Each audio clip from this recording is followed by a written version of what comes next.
Twitter's headquarters in San Francisco. The company is being called to account for its role played in the deception and chicanery that surrounded the 2016 presidential election. Jason Henry for The New York Times. San Francisco, fires need fuel.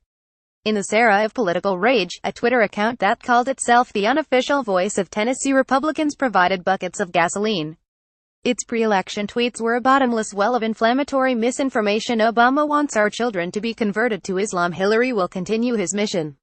A mysterious explosion in Washington, it said, had killed one of Mrs. Clinton's aides, raising her body count to 6. Another proclaimed, Obama is the founder of ISIS. The account, at 10_GOP, eventually reached more than 130,000 followers, 10 times that of the official state Republican Party's Twitter handle. It was one of the most popular political voices in Tennessee. But its lies, distortions and endorsements came from the other side of the world. At 10_GOP was a Russian troll account devoted to stoking division in America, according to a report earlier this month by RBC, a Russian media company with a history of independence. Twitter declined to even discuss the account, which had posted 10,000 tweets by the time it was finally shut down in August. That was more than a year after Republican officials in Tennessee had first complained about its misrepresentations to Twitter.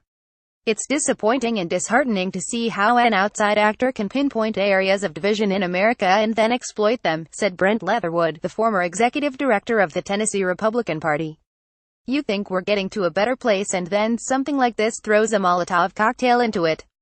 Perhaps no form of communication has ever established itself so quickly and so thoroughly as social media. Hundreds of millions of people around the world have grown to rely on it for news and information. Now Twitter and Facebook are facing a moment of reckoning. They, as well as Google, are being called to account for their role in the deception and chicanery that has surrounded the 2016 campaign, especially from accounts linked to Russia. How much damage did those accounts do in the months leading up to the presidential election? No one knows, not even the companies themselves, which are slowly and grudgingly releasing data about what happened.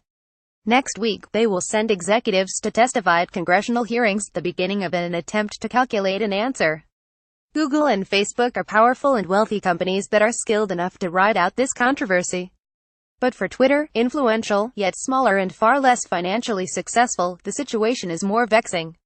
Its devotion to open discourse is drawing an abundance of troublemakers who threaten to drive out the well-intentioned. Many of Twitter's users have long been frustrated with the site's scattershot efforts at preventing abuse and harassment. Twitter's critics have counted at least a half-dozen times over the last few years when the company has said it was taking an issue seriously, but little seemed to change. The debate about abuse and harassment has even fed complaints about Twitter's most prominent fan, President Trump, and his use of the site as a cudgel against everyone from Kim Jong-un of North Korea to Jamel Hill of ESPN. Twitter's guidelines forbid threats of violence and targeted abuse, prohibitions that some users have tried to hold up against the rhetoric coming from Mr. Trump's account. In recent weeks, Twitter has updated its terms of service to better fit the company's evolving views on hosting the president. That includes allowing tweets under the newsworthy label it might otherwise ban. But the platform was forced to apologize for the confusion it generated in trying to explain the changes, tweeting, "We need to do better. This has long been internal policy and we'll soon update our public-facing rules to reflect it. We need to do better on this, and will." 46, Twitter Public Policy Ad Policy September 25, 2017. Twitter declined to comment this week on President Trump. Biz Stone, a Twitter co-founder, was dismissive of concerns over the president's Twitter habits in an interview shortly before rejoining the company in the spring. "It's too early to say we're all going to die because Trump has a smartphone and can say what he wants to a lot of people," he said.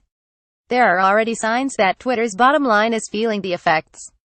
An analysis by the research firm eMarketer this week anticipated the number of worldwide Twitter users growing ever more slowly in the years to come. 4% this year, 3% in 2018, 2.5% in 2019.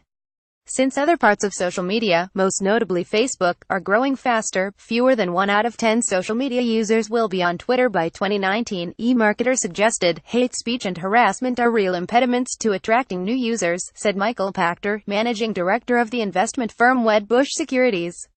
"If you think about why are people alcoholics, it's because they don't acknowledge they're alcoholics," he added about Twitter. "It has never managed to come to grips with harassment." Twitter said Thursday that it added 4 million users in the third quarter of this year. But it also said that it had overstated its user base by 2 million in the previous quarter, meaning the total user base rose by only 2 million to 326 million in the third quarter. Its revenue dropped in the quarter from 2016, the company said, but not quite as much as expected. Its net loss narrowed, however, and the company suggested that a profitable quarter may come soon, pushing the stock up more than 20% in midday trading. Twitter's acting general counsel, Sean Edgett, will represent the company in at least one congressional hearing next week. When the company originally briefed congressional investigators a month ago, the reviews were bad. Senator Mark Warner, the ranking Democrat on the Intelligence Committee, called it inadequate at every level. He added that Twitter had failed to understand how serious this issue is. On Tuesday, Twitter said it would dramatically increase ad transparency on the platform while also allowing people to report inappropriate ads or ads they simply do not like. Political ads will be specially marked. Mr. Warner called Twitter's plan a good first step. On Thursday, Twitter banned all advertising by two Russian news outlets, Russia Today and Sputnik, saying they attempted to interfere with the election on behalf of the Russian government. But the real problem facing Twitter is less with ads than with trolls, who take advantage of the anonymity the platform provides to wreak havoc. The still incomplete history of @10_GOP bears out how reluctant or unable Twitter is to police such activity. @10_GOP sprang to life in November 2015 bearing the seal of the state. It billed itself as the unofficial Twitter of Tennessee Republicans, but from the beginning, state Republican leaders knew something was fishy. "We thought the handle, @10_GOP, was particularly weird," said Mr. Leatherwood. "That's not how you abbreviate Tennessee. Also, Tennessee law prohibits using the seal for political purposes. The real problem, though, was the vitriol it spewed. It was using anti-immigrant and outright racist sentiments." Mr. Leatherwood said, "It offended me as a conservative and a Christian, and went counter to what we were trying to do here. Since the account did not represent the Republican Party, even unofficially, Mr. Leatherwood twice reported it to Twitter for misrepresentation. He said others had as well. He never heard back." After the election, the account ridiculed the idea that Russia had tried to affect the voting, celebrated President Trump's firing of FBI Director James Comey by suggesting that Mrs. Clinton be arrested, and tweeted, "I love my whiteness. And yours." @10_GOP was a hot topic in Tennessee political circles. "I can't tell you how many conversations I had with editors, colleagues, political types about who was behind this crazy troll account," said Carrie Wade Jervin, a reporter with Nashville Scene, who said she had also told Twitter that @10_GOP was misrepresenting itself. "But it never occurred to me it was the Russians." Twitter is, as ever, a work in progress.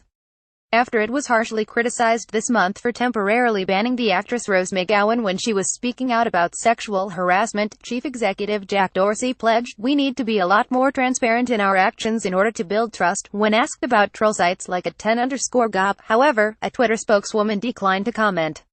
Instead, she pointed to a few recent company blog posts for background. One of them presented the company's long-held philosophy: "We, as a company, should not be the arbiter of truth." Mike Isaac contributed reporting. A version of this article appears in print on October 27, 2017, on page B1 of the New York edition with the headline "Twitter faces tough questions over troll accounts and more."